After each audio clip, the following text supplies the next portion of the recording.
بسم الله الرحمن الرحیم. الحمد لله و الصلاة والسلام علی رسول الله صلی الله علیه و سلم. در بخش دوم درس دهم با اسم المهیمن الله سبحانه و تعالی چه قسم زندگی بکنیم؟ فهمیدیم که الله سبحانه و تعالی المهیمن است. میفهمیم که محیط و مسیطر بالای تمام مخلوقات است، یعنی یک ذات با عظمت هست که همه چیز را احاطه کرده. والله بكل شیء محیط، مهیمن است به هر چیز با علم و قدرت و عظمت و جلال که بهش محیط است. و تو یک ذات با عظمت است که هیچ چیز از کنترل از او، از اداره از او و از سیطره از او خارج نیست. پس ما باید با اتو یک ذات با عظمت ایمان داشته باشیم و اتو ذات با عظمت صادقانه عبادت بکنیم و به او سر تسلیم بگذاریم. فهمیدیم دوم که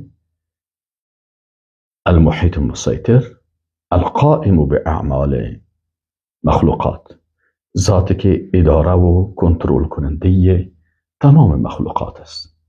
آره کی اداره میکنه، کی کنترل میکنه، کی تدبیر میکنه در وجود ما، در این کائنات، در این مخلوقات؟ الله سبحانه و تعالی. بناهن با او ذات با عظمت ایمان بسیار قوی داشته باشیم، به وحدانیتش، به قدرتش، به بزرگیش، به هیمنتش. رزق ما را میرسانه، اجل ما در تصرف از او هست. محتاج مخلوق نباید باشیم، از مخلوق ترس نداشته باشیم. خوفی که مربوط عبادت میشه، خوف عادی که انسان از یک درنده و وحشی میترسه او علیده هست، اون خوف طبیعی هست.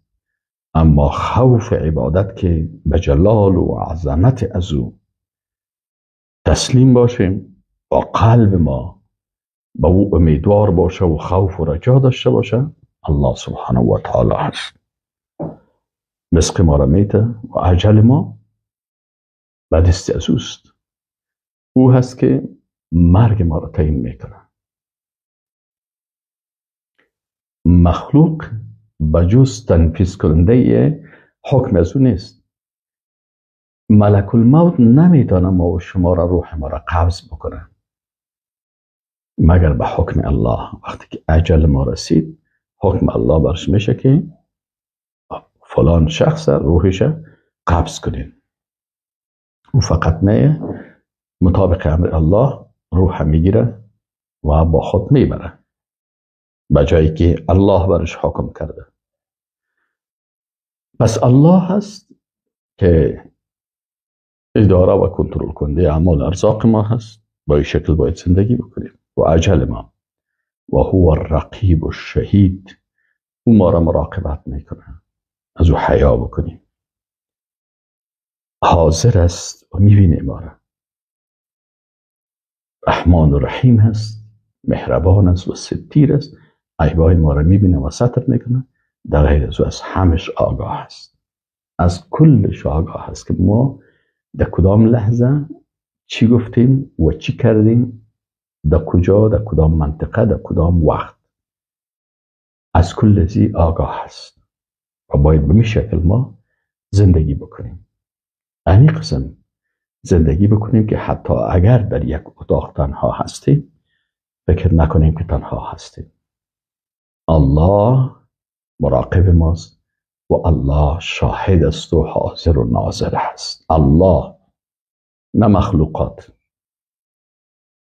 الله حاضر و ناظر هست، میبینیم و در هر جایی که باشیم. از مراقبت و از کنترل از او خود دور کرده نمیتونیم.